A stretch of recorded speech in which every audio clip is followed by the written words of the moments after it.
McKinney Boyd ended their season in the regular season on a great note going into the playoffs. A 28-0 shutout of crosstown rival McKinney High, joined by their head coach Don Drake. And Coach, always nice to beat your rival, especially in that fashion. Really, the story of that game was your defense holding McKinney to 119 yards.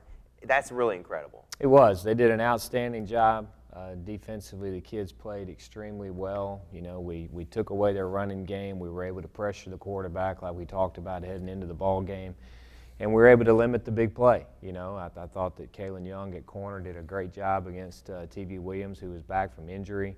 We were able to get some pressure on Sutter, the quarterback, and not give him the time that he needed to be able to effectively, you know, throw the football. So I was really proud of our kids defensively and the effort that they gave. Let's take a look at those highlights from the game. And you start off in the first quarter with a couple of big plays. Dedrick Scrivens running the ball for some long touchdown runs, 69 yards as well as 37 yards to give you that buffer that you needed. Yeah, we felt like we needed to be able to come in and run the football. I mean, that's kind of our first approach in about everything that we do. We've got to try and establish a running game.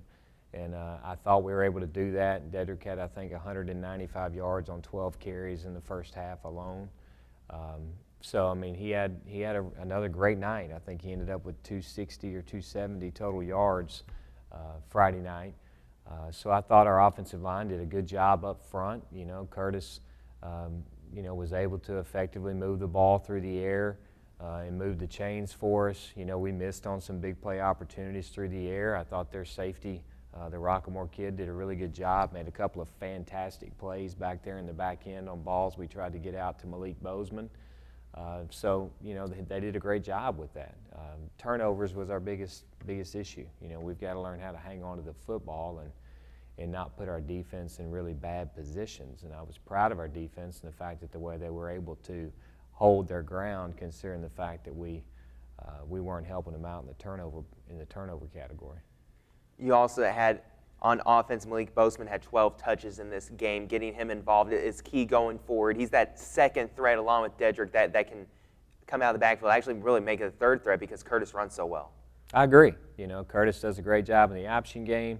You know, we're able to get Malik the ball in space, either throwing it to him or handing it to him in the run game as well. So he's definitely developed into a pretty effective offensive weapon for us.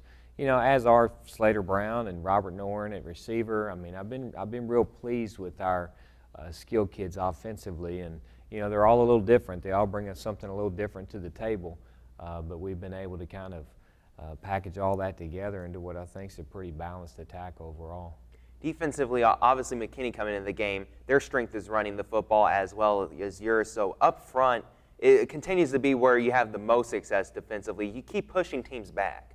I agree. You know, Tyler Ferguson and Shea Goodman and Kyle Seamus have done an outstanding job up there anchoring our defensive line. You know, Ramon Reedus comes in and gets some snaps. You see number 92 right there. That's Ramon. He's a sophomore. He's done some great things for us this year. And, you know, those kids really play hard and do an effective job of containing the line or maintaining the line of scrimmage. And then you take the two Brown twins, Adam Brown and Andrew Brown at inside linebacker, and you got Ross Madison on one edge, Braden McFadden on the other. We feel like we've got a front seven that's pretty good against the run. And so just really proud of those kids and the way they've continued to develop and progress throughout the year.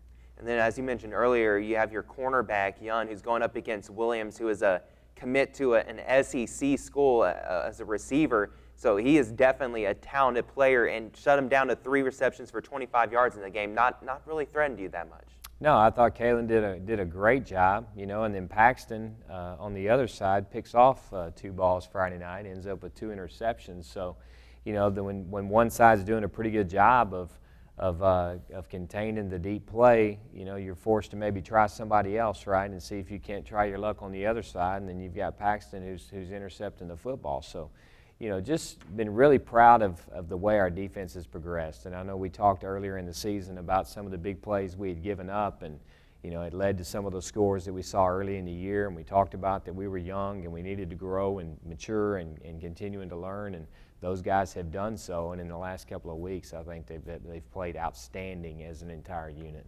In your last 6 games, you're now 5-1.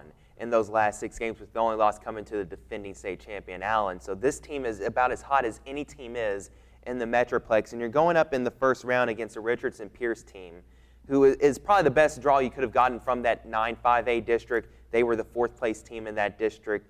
They're a solid team, but you probably feel like you have enough manpower to deal with them. Well, I hope so. This time of the year, it's about who comes out and plays the best on that particular night, and it's like I've told the kids this morning in our team meeting. I mean, you've got to be focused on this week and this week only because there is no next week. So we've got to be consistent. I mean, I've been really proud of our kids' effort. They've been practicing great. I thought they've played well. Sure, we've made some mistakes. We've got to get cleaned up, and our kids understand that, especially in the turnover area. But, the effort that we're playing with, the consistency that we've played with in the last several weeks that's got us to that 5-1 record that you talked about. We've got to continue to improve and continue to carry that consistency forward and go win the week. And I know that sounds cliche, but I mean that's the reality. As you head into the playoffs, you just got to focus about winning this week. Let's go do whatever's necessary to win this week. We'll worry about the rest of it when it comes to it. And Pierce is a team that they have a quarterback that can throw the ball, but that's not their strength. Their strength is they have multiple guys that have rushed for over 500 yards. So that's one thing I think that also plays to your defensive strength. They're very solid against the run. I think so. I mean, our kids have done well against opponents' run games, and Pierce, that's what they want to do. I mean, they want to be able to line up and run the football at you. They've got a couple of big running backs back there that are pretty effective in running the football, and so we feel like it's kind of their strength against our strength, and we'll find out which one's stronger on Friday night. We sure will. And obviously last year you lose to Jesuit, another 9-5A team in the first round of the playoffs, and a lot of guys on your team were on the team last year as well in that game. How much does that make them want to come out with even extra fire for this one? Well, I think a lot. I think that, again, this is our fourth year in a row to make the playoffs.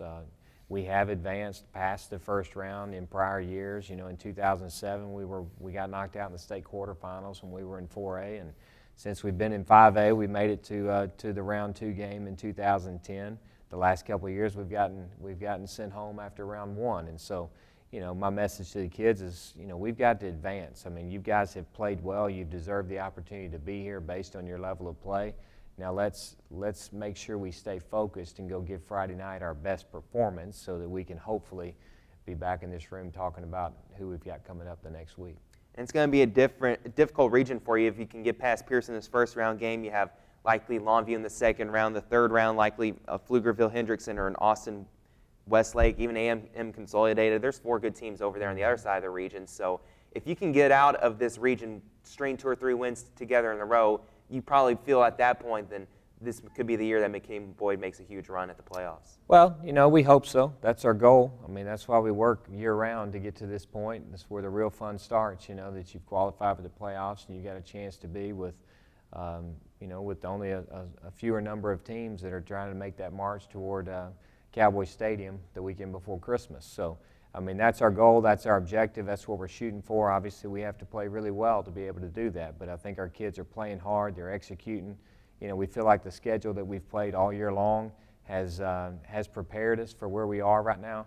We've played some really good football teams, I mean, when you talked about, Allen, you talk about Coppell and Horn and Plano Senior High and Plano West and Plano East, and I mean, those guys that are on our schedule are really good football teams, They would win a lot of districts if they were in other districts. Instead, we're all competing against each other. So I don't think that there's a team out there that our kids are going to walk out there and not have confidence lining up and playing against them. It'll be a matter of, how well we play, and that's what we've got to make sure we're centered around is how well we play coming into a ball game and at a ball game. And obviously we were talking about earlier, other than the teams in your district where obviously 4 are in and 2 are out, of the non-district games, only Louisville is a team that did not make the playoffs that you played, and they were in it until the very last week. So you've been well prepared, and interesting also you were mentioning to me beforehand that in 2007, your first playoff opponent was Richardson-Pierce, so kind of ironic you're playing them again this year. Yeah, it's be our second time to face them, I guess, in 6 years, so it's pretty interesting coming back, being able to play them again. Well, Coach, thanks so much for joining us once again, and good luck to you in the playoffs, and when you come back next week, hopefully we'll be talking about another win and keep stringing those together as we have been. I hope so. Thank you. That's Don Drake, the McKinney Boyd head coach. They face Richardson-Pierce Friday night, 7:30 kickoff at Plano's Clark Stadium. No, the The Broncos and the Mustangs, they're not going to be playing at Grand Prairie's Lone Star Park. They're not playing down there. They're playing at Clark Stadium in Plano, so a short drive. Make sure you get out there and support. Here's a second look at this week's playoff schedule for McKinney ISD. McKinney North opens the football playoffs with Texarkana, Texas High, Friday at 7:30 in Longview. McKinney Boyd will play about 2 hours closer to home at Clark Stadium in Plano against Richardson Piers. Also, after 2 rounds of the volleyball playoffs, only McKinney High is left standing in the MISD. They once again face District 10-5A champs Allen, this time in the regional quarterfinals. We also want to congratulate North and Boyd on terrific seasons in volleyball. Both were knocked out in the second round. North lost to Waxahachie and Boyd to Rockwall Heath. Next week, we'll recap the cross-country season in McKinney ISD, as well as have the football coaches back to talk about their playoff games. Until then, from all of us here at Sports Talk, I'm Tyler Sloan. Have a great week.